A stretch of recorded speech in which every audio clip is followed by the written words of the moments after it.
में हो तो बोले नो, प्लीज बैठिए, ये तरीका ठीक नहीं है आपका, बैठिए आप। नो, अगर आज हम ये संशोधन लेके नहीं आते तो जिस सदन में हम बैठे हैं, ये पार्लियामेंट बिल्डिंग, इसको भी क्लेम किया जा रहा था। वक्फ बोर्ड का जो प्रावधान किसी मस्जिद, किसी मंदिर, किसी धार्मिक स्थल का व्यवस्था का कोई लेना देना नहीं है। ये सिंपली एक प्रॉपर्टी का मैनेजमेंट का विषय है। अगर इसके पास तर्क नहीं है तो इस तरह यहाँ डिस्टर्ब करके बहस का स्तर को गिराने से कोई फायदा नहीं है सर, ये कोई तरीका नहीं है सर। अध्यक्ष महोदय, किसी की बात कोई बदगुमान ना समझे, इस जमीन का दर्द कभी आसमान ना समझेगा। ऐसे नहीं चलेगा सदन। सदन व्यवस्था नियम से चलेगा। किसी भी व्यक्ति को बैठे बैठे कोई भी सदस्य जो बोल रहा हो उसके बीच में टिप्पणी करने का अधिकार। जो लोग इस बिल को विरोध कर रहे थे, वो हृदय में भी बदलाव होगा। पॉजिटिव सोच के साथ इस बिल में सब समर्थन करेंगे। बोर्ड का जो प्रावधान है, इस देश में कोई भी मौजूदा कानून के ऊपर में रहेगा, ओवरराइडिंग इफेक्ट रहेगा, ऐसा हमने कानून बनाया। आप काहे को उछल रहे हो? मैं अपने से थोड़ी बोल रहा हूँ, जो हकीकत बात को बता रहा हूँ। अध्यक्ष महोदय, क्योंकि मेरा कान खुला हुआ है तो ये डिस्टर्ब हो रहा है मुझे। मैं अभी ये पैन की बात करता हूँ।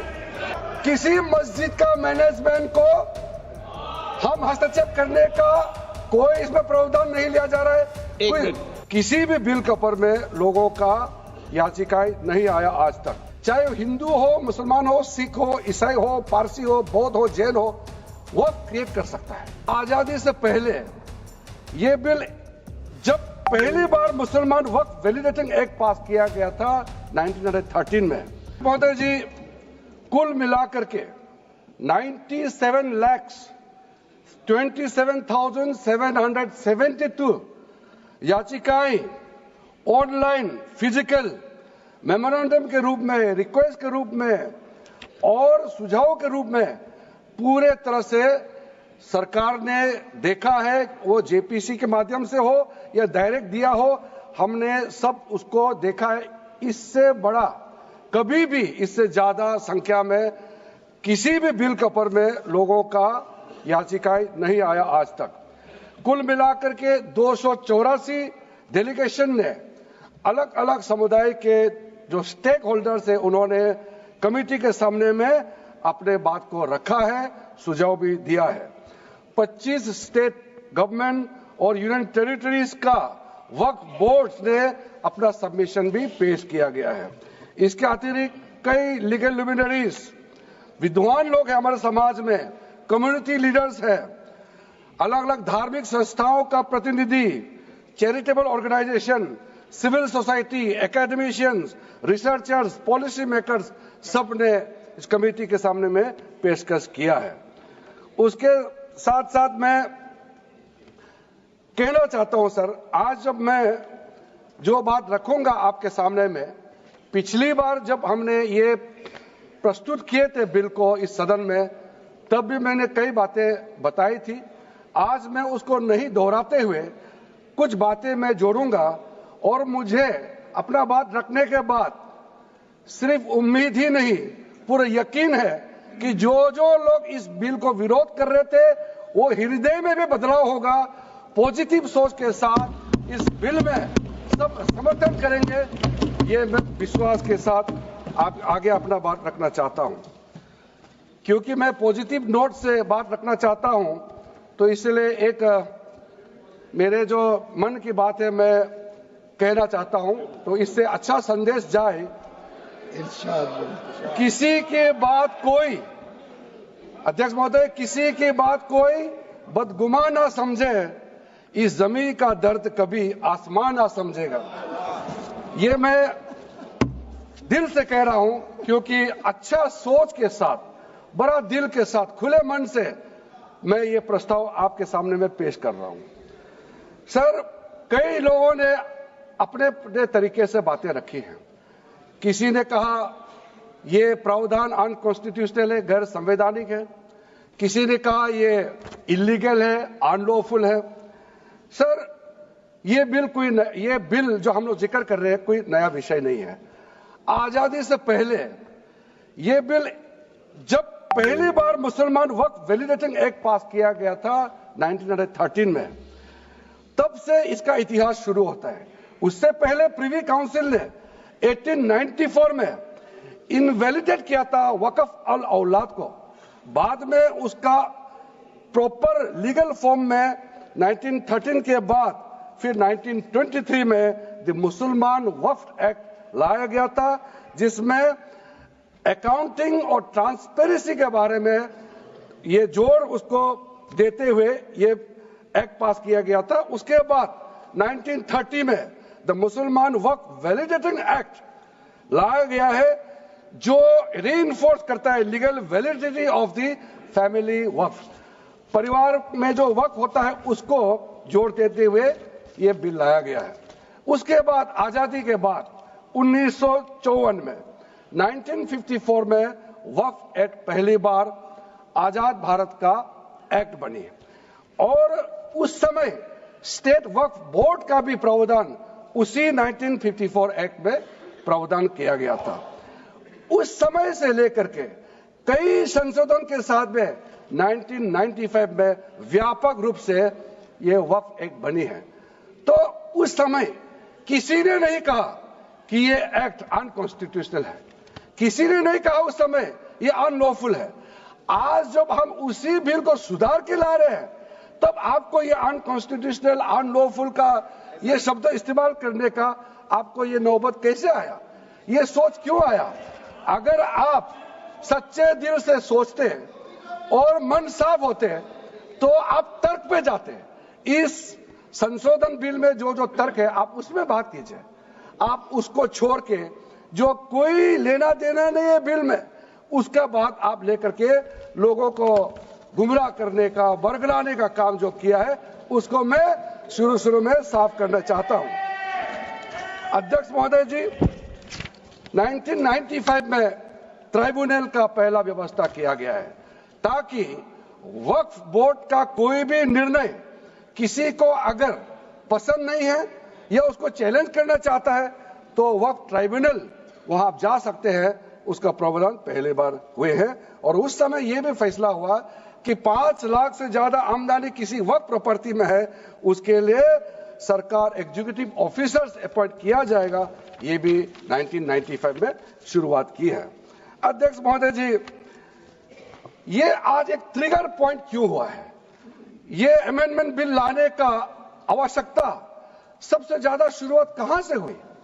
मैं संक्षेप में बताना चाहता हूं। 2013 में, 2014 में हम सब चुनाव में गए और चुनाव में जाने से पहले 2013 में कुछ कदम ऐसे उठाए गए हैं जो आप सुन करके, आप सदस्य के रूप में भी और इस देश का नागरिक होने के कारण आपके दिमाग में यह बात जरूर सवाल उठेगा कि ऐसा कदम क्यों उठाया गया है। सर, 2013 में पहला यह बदलाव हुआ कि इस देश में कोई भी आदमी, कोई भी इंसान, चाहे वो हिंदू हो, मुसलमान हो, सिख हो, ईसाई हो, पारसी हो, बौद्ध हो, जैन हो, वक्फ क्रिएट कर सकता है। सबको मालूम है वक्फ एक मुसलमान का अल्लाह के प्रति अपना एक उसका एक पायस चैरिटेबल रिलीजियस पर्पस के लिए वक्फ क्रिएट किया जाता है, लेकिन उसमें डाइल्यूशन करके 2013 में कोई भी वक्फ क्रिएट कर सकता है। यह प्रावधान सबसे पहले उस समय की यूपीए सरकार ने किया है।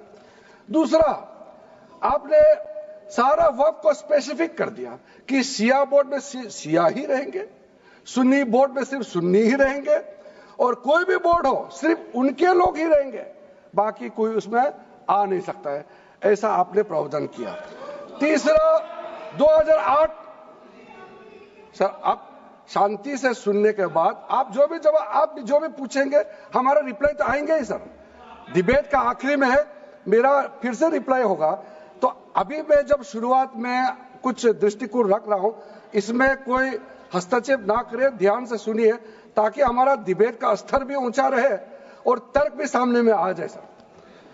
सर, एक प्रावधान आया सेक्शन 108।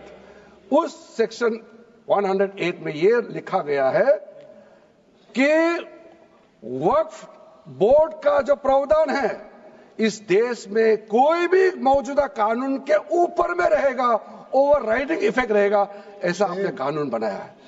इस देश में ऐसा कानून कैसे मंजूर कर सकते हैं अध्यक्ष महोदय जी? हर कानून अपना अपना हिसाब से चलता है, लेकिन एक कानून दूसरे कानून के ऊपर में ओवरराइडिंग इफेक्ट होगा, ये कोई भी मान्यता नहीं दे सकता है। उसके बाद सर, मैं कुछ प्रोपोगेंडा साथ में जुड़े हुए हैं। उससे पहले जो 2013 में मुझे भी बहुत ताज्जुब हुआ कि ये पास कैसे जबरदस्ती करवाया है। 2013 में वक्फ पे यूजर जो आपने प्रावधान डाला, उसके बाद 1970 से एक केस चल रहा था दिल्ली के अंदर में। दिल्ली के अंदर में हमारा सीजीओ कॉम्प्लेक्स है, पार्लियामेंट बिल्डिंग है, कई प्रॉपर्टीज है, और इसको वक्फ बोर्ड, दिल्ली वक्फ बोर्ड ने क्लेम किया कि ये वक्फ प्रॉपर्टीज है। उसके बाद ये केस चल रहा था अदालत में। उस समय यूपीए सरकार ने पूरा सारा जमीन को डी नोटिफाई करके वक्फ बोर्ड को दे दिया। 123 प्रॉपर्टी। अगर आज हम ये संशोधन लेके नहीं आते तो जिस सदन में हम बैठे हैं, ये पार्लियामेंट बिल्डिंग, इसको भी क्लेम किया जा रहा था। एयरपोर्ट, बसंत विहार, और अगर नरेंद्र मोदी जी का सरकार नहीं आते, अगर यूपीए का सरकार कंटिन्यू रहता, तो क्या क्या बिल्डिंग को डी नोटिफाई किया जाना था। 123 प्रॉपर्टी को तो डी नोटिफाई किया। मैं रिकॉर्ड में कह रहा हूं, अपने मन से कुछ नहीं कह रहा हूं, मैं ऑफिशियल रिकॉर्ड का बात बता रहा हूं। अध्यक्ष महोदय, आप काहे को उछल रहे हो? मैं अपने से थोड़ी बोल रहा हूं, जो हकीकत बात को बता रहा हूं। आप आराम से बैठ के सुनिए। आपके दल को और आपको सबको बोलने का मौका मिलेगा। माननीय मंत्री जी,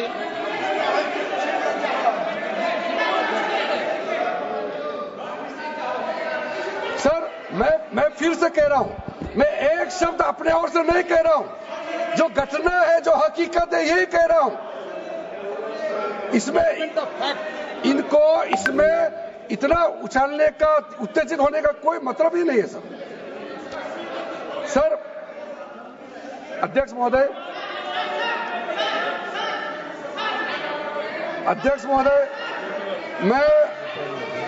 मैं आपके माध्यम से सदन को कहना चाहता हूं कि जो संवैधानिक बात उठा करके लोगों को गुमराह करने का जो प्रयास किया जा रहा है, उसको भी देश के सामने में सही बात रखना बहुत ही जरूरी है। एक बात बार बार इन लोगों ने कहा गया है कि ये जो वक्फ अमेंडमेंट बिल है, ये आर्टिकल 25, आर्टिकल 26, आर्टिकल 30 का उल्लंघन करता है करके इन्होंने इल्जाम लगाया। पढ़ चुका हूं, आप पढ़ लो। कभी भी डिबेट के बीच में पॉइंट ऑफ ऑर्डर नहीं होता है। व्यवस्था दे दी है, पठवाना कभी। माननीय मंत्री जी बोलिए। अध्यक्ष महोदय, दूसरा विषय इन्होंने समानता का बात उठाया। आर्टिकल 14 का इक्वालिटी को लेकर के उन्होंने सवाल उठाया, उसका भी मैं जवाब देना चाहता हूं। अध्यक्ष महोदय,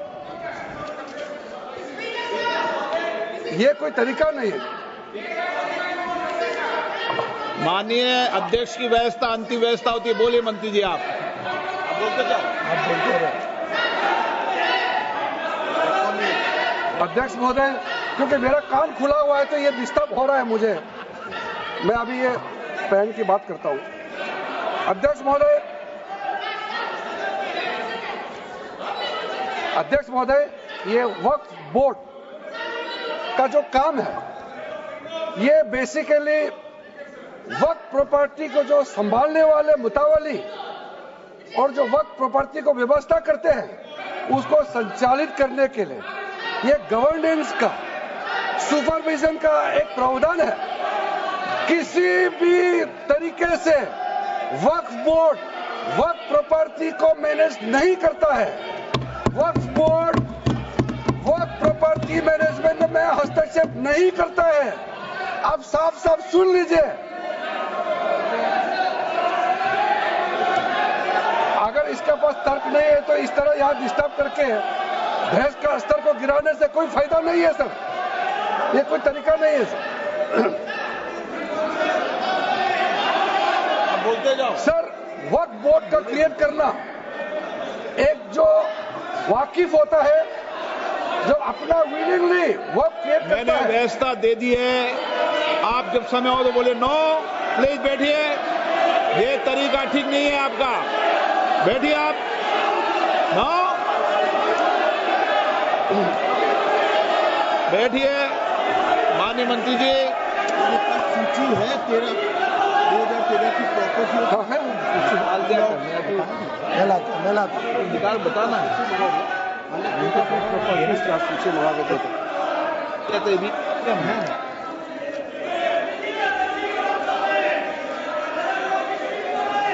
अध्यक्ष महोदय, सबको बोलने का मौका मिलने वाले हैं, तो कम से कम बात को शांति से सुनने के बाद आप अपना बात रखिए। ये कोई तरीका नहीं होता है सर।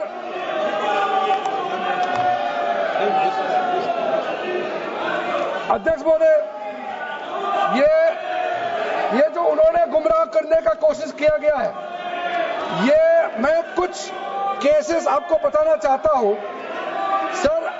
आप देखिए आर्टिकल 25(1) क्या कहता है, संविधान का अनुच्छेद आर्टिकल 25(1) कहता है, subject to public order, morality and health, and to the other provisions of this part, all the persons are equally entitled to freedom of conscience and the right freely to profess, practice and propagate religion. Sir, government किसी भी धार्मिक व्यवस्था को, किसी भी religious institution, कोई धार्मिक काम में हस्तक्षेप करने नहीं जा रहा है, ना ही वक्फ बोर्ड किसी धार्मिक स्थल की व्यवस्था में कोई भी तरीके से हाथ डालने का प्रावधान है, बिल्कुल नहीं है सर। आप अगर हम कोई नमाज, सर ये क्या झूठ बोल रहे हैं, ये कॉन्स्टिट्यूशन, हम कॉन्स्टिट्यूशन का प्रावधान पढ़ रहे हैं फिर भी झूठ बोल रहे हैं, ये कॉन्स्टिट्यूशन को नहीं मानते हैं सर। किसी मस्जिद का मैनेजमेंट को हम हस्तक्षेप करने का कोई इसमें प्रावधान नहीं लिया जा रहा है। एक मिनट माननीय सदस्य, आप भारत की संसद में बैठे हो, गरिमा मर्यादा बनाए रखो, बैठे बैठे टिप्पणी मत करो। हाँ, आपको जब मौका मिलेगा आप अपनी बात कहना, बैठे बैठे टिप्पणी नहीं कर सकते, ये संसद की मर्यादा नहीं है, ऐसे नहीं चलेगा सदन। सदन व्यवस्था नियम से चलेगा। किसी भी व्यक्ति को बैठे बैठे कोई भी सदस्य जो बोल रहा हो उसके बीच में टिप्पणी करने का अधिकार नहीं है। माननीय मंत्री जी। अध्यक्ष महोदय जी, ये वक्फ बोर्ड का जो प्रावधान किसी मस्जिद, किसी मंदिर, किसी धार्मिक स्थल का व्यवस्था का कोई लेना देना नहीं है, ये सिंपली एक प्रॉपर्टी का मैनेजमेंट का विषय है। ये कोई मुसलमान अपना ज़कात देता है, फितरा देता है, उसको हम पूछने वाला कौन होते हैं? ये आपका धार्मिक भावना से जुड़े हुए चीज है, उसमें सरकार का कोई लेना देना नहीं है। लेकिन ये वक्फ प्रॉपर्टी का मामला है, लेकिन वक्फ प्रॉपर्टी का मैनेजमेंट करता है, मुतवालिज करता है। ये आपका इतना बेसिक